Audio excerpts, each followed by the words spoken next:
Chers amis résistants, bonjour. Nous sommes aujourd'hui le mercredi 1er octobre et je viens, avec vous, commenter l'actualité dans l'esprit biocentriste qui est le nôtre. À propos, je dois vous définir souvent, pour ceux qui arrivent, pour ceux qui nous rejoignent, ce qu'est ce fameux biocentrisme. Biocentrisme, vous comprenez un peu ce que cela veut dire, ça s'oppose à l'anthropocentrisme. C'est-à-dire l'anthropocentrisme, c'est mettre l'homme au centre de tout, comme d'autres, surtout dans les peuples anciens, mettaient Dieu au centre de tout. C'était des sociétés théocentriques et la société européenne a été théocentrique jusqu'au XVIIIe siècle, c'est-à-dire que Dieu était à l'origine de tous les pouvoirs. Et puis on a substitué l'anthropocentrisme au théocentrisme. Et nous voulons accéder au biocentrisme. Alors le biocentrisme, c'est un humanisme. En fait, ce n'est pas abaisser l'homme au rang de je ne sais quelle autre espèce, c'est lui reconnaître cette dignité qui tient à son caractère d'empathie et à son caractère de solidarité. Que voilà l'empathie, la solidarité, le fait d'être oblatif, c'est-à-dire de penser aux autres. Être oblatif, c'est penser aux autres d'abord, sont des vertus qui ne sont guère à la mode actuellement. Mais parfois, mes amis, il faut savoir nager à contre-courant. Il faut savoir s'opposer aux dérives d'un temps qui nous mène vers des abîmes et vers des horizons sinistres qui ont déjà, comme je vous l'ai expliqué, affecté l'histoire. Donc, être biocentriste, c'est aimer l'homme. Aimer l'homme, l'arbre, et l'ensemble du vivant. L'ensemble du vivant. Alors certains ont plutôt parlé d'antispécisme. Et c'est un mot que j'utiliserai peu parce qu'il consiste tout simplement à dire qu'on refuse de faire entre les différentes espèces animales ce que font les racistes entre les différentes ethnies humaines. Ça ne me paraît pas être très heureux, parce qu'au fond, ce n'est pas de cela qu'il s'agit. Racisme, antiracisme, spécisme, antispécisme sont des notions qui me paraissent assez complexes. Je m'explique. Les gens qui étaient racistes, je pense par exemple aux nazis, qui pensaient que la race aryenne, l'allemand, était supérieure à toutes les autres races. En fait, ont abaissé leur propre peuple, leur propre ethnie, parce qu'un nazi n'est pas au-dessus des autres hommes, il est au-dessous, par sa brutalité, sa cruauté, son mépris d'autrui. Vous savez, c'est la dialectique du maître et de l'esclave. Entre le maître et l'esclave, c'est l'esclave qui est grand et le maître qui est vil. Entre le dominant et le dominé, c'est le dominé qui est grand et le dominant qui est vil. Donc, si vous voulez, ces notions-là ne me paraissent pas appropriées. Ce qui me paraît approprié, c'est de mettre à la vie en général une valeur qui dépasse toutes les autres.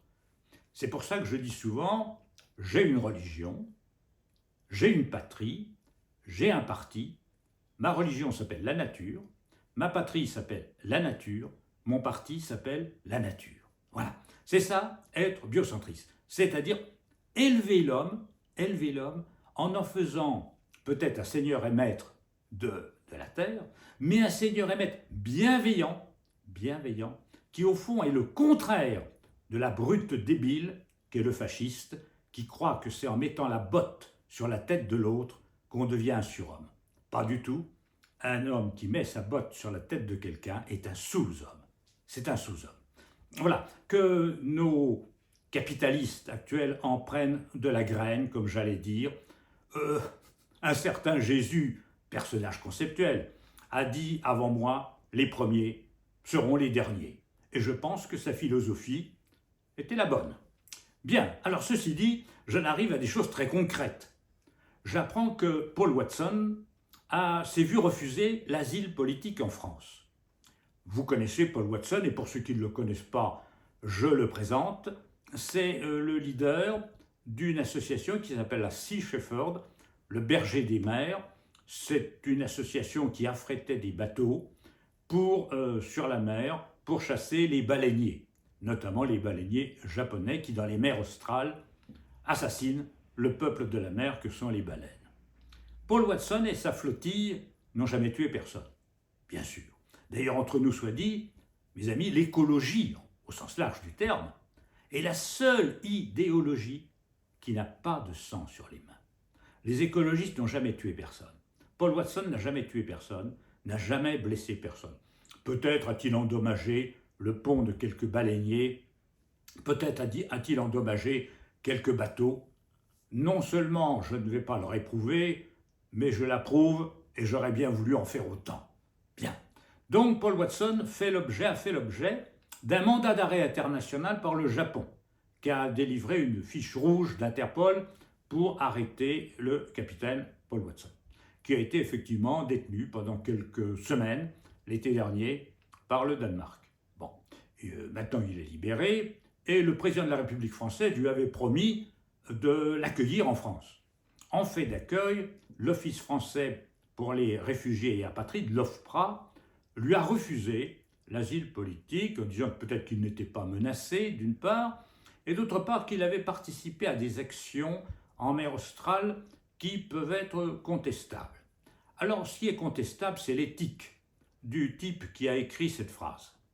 Parce que ce qu'a fait Paul Watson non seulement n'est pas critiquable, mais c'est même héroïque. C'est même héroïque. Donc, j'allais dire, il faut saluer le capitaine Paul Watson, il faut lui offrir l'asile politique, et j'espère que la CNDA, la Commission nationale du droit des apatrides et étrangers, va lui donner du droit d'asile, va lui donner un accès et un asile politique en France. Voilà ce que je pense pour Paul Watson.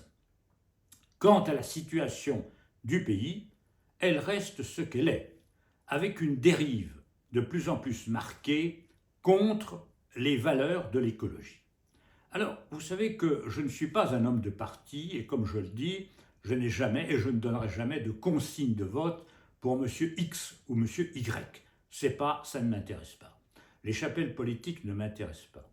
Mais d'un autre côté, la lâcheté, la pusillanimité n'est pas non plus mon fort. C'est-à-dire que je me détermine par rapport à ce qui est ma religion, ma patrie et mon parti, la nature. Or, il y a des partis politiques qui font de la haine, de la destruction, de la négation de la nature un fonds de commerce électoral. Et ces partis, je dois sans faiblesse et sans avoir crainte de rentrer dans l'arène politique les dénoncer. Ce sont les républicains, français comme américains d'ailleurs, et les néofascistes, les nationalistes. Ces gens-là font la guerre à l'écologie. Trump dit que la dégradation du climat, le réchauffement climatique, est la plus grande arnaque de notre temps. Les scientifiques disent le contraire. Et j'allais dire, je crois à la communauté scientifique davantage qu'au délire pro-pétrole de M. Trump. Et l'extrême droite française, la droite française, est sur la même ligne. Ces gens-là veulent démanteler toutes les agences de protection de la nature, font la guerre à l'Office français de la biodiversité, veulent détricoter tous les règlements européens favorables à la biodiversité. Eh bien, il faut le dire.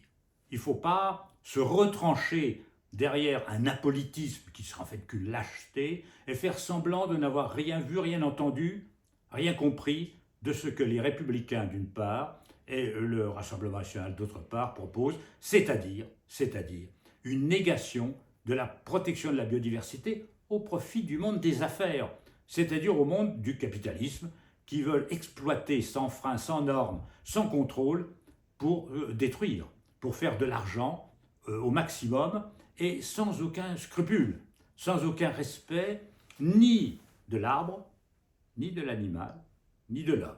Parce que finalement, ces gens-là ne respectent pas l'homme. Ils veulent détricoter les services publics pour les vendre au secteur privé. Ils veulent privatiser l'information pour la transformer en propagande. Ils veulent que le profit l'emporte sur l'intérêt général. Les salariés ne sont dans ce système-là qu'une variable d'ajustement. Donc je dois dénoncer ces partis. Dénonçant ceux-là, je ne vais pas vous dire quels sont les bons. Les bons, c'est ceux qui intègrent dans leur programme une part de protection du climat, de la planète, de la biodiversité. Il y a plusieurs partis, il y a plusieurs hommes différents d'ailleurs, qui prennent en considération ces éléments, ces gens-là ont mon respect et je n'ai pas, moi, en tant que biocentriste, à arbitrer entre leurs petites querelles subalternes. Demain, la nuit va tomber sur la France comme sur les autres pays. Dans 2 ans, il est probable que nous aurons Trump au pouvoir en France. Ce sera un grand malheur.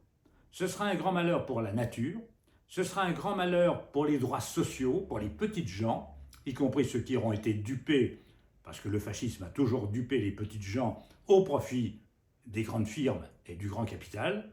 Ce sera une erreur fondamentale, mais ce sera malheureux, mais c'est comme ça. Alors je serai un homme politique, je vous dirai, oh, c'est pas grave, je vais gagner. Monsieur X va gagner, Monsieur Y va gagner, mon leader va gagner. Hélas, il n'en est rien. Les choses sont ce qu'elles sont, comme je le dis souvent. Il faut partir des faits, il faut partir des constatations. Un bon médecin, c'est pas un médecin qui vous dit, madame, monsieur, vous n'avez rien, c'est pas grave. Vous avez... Il regarde la radio, bon, c'est terrible, je vois une tumeur avec des phases d'expansion, mais je veux dire à mon patient que c'est rien, pour que ça il rentrera chez lui ce soir très content. Ben, c'est ce que fait un peu l'homme politique. Il est en présence d'un diagnostic redoutable, mais il fait semblant de jouer sa petite musique sur le pont du Titanic en disant ben, quel est celui de nous deux ou nous trois, on est quelques-uns à ne pas s'aimer dans le même camp, alors quel est celui qui va passer devant l'autre? Elle va vous dire ça n'a aucun intérêt. Ça n'a plus aucun intérêt. C'est pour ça que moi, je vous le répète souvent, ce que je préconise, c'est l'esprit de résistance.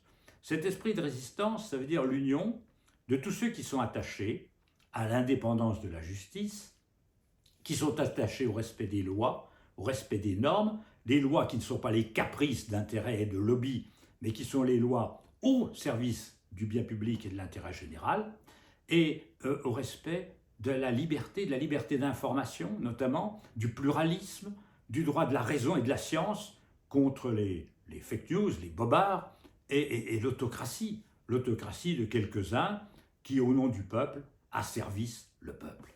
Alors, vous voyez, cela est très dangereux. Alors, vous avez eu cette semaine la condamnation par le tribunal correctionnel de Paris d'un homme politique éminent, puisqu'il fut président de la République française. Qu'en pensez? Pour ma part, je n'émettrai aucun avis sur un dossier que je ne connais pas. J'ai trop pratiqué longtemps la justice pour savoir que la main du juge doit trembler avant toute condamnation et doit s'assurer des faits et du droit. Quand je ne connais pas un dossier, je ne connais pas un dossier. Je me bornerai à commenter les commentaires. C'est là que c'est inadmissible. C'est inadmissible parce que la classe politique n'accepte pas d'être considérée comme tous les autres citoyens. Or, comme je le disais tout à l'heure en parlant de la théorie du maître et de l'esclave, où l'esclave est supérieur au maître, un homme politique qui a des responsabilités ministérielles, présidentielles ou tout ce que vous voudrez, n'est pas supérieur aux autres citoyens. Il est inférieur, en ce sens qu'il a plus de devoirs que n'importe quel autre citoyen.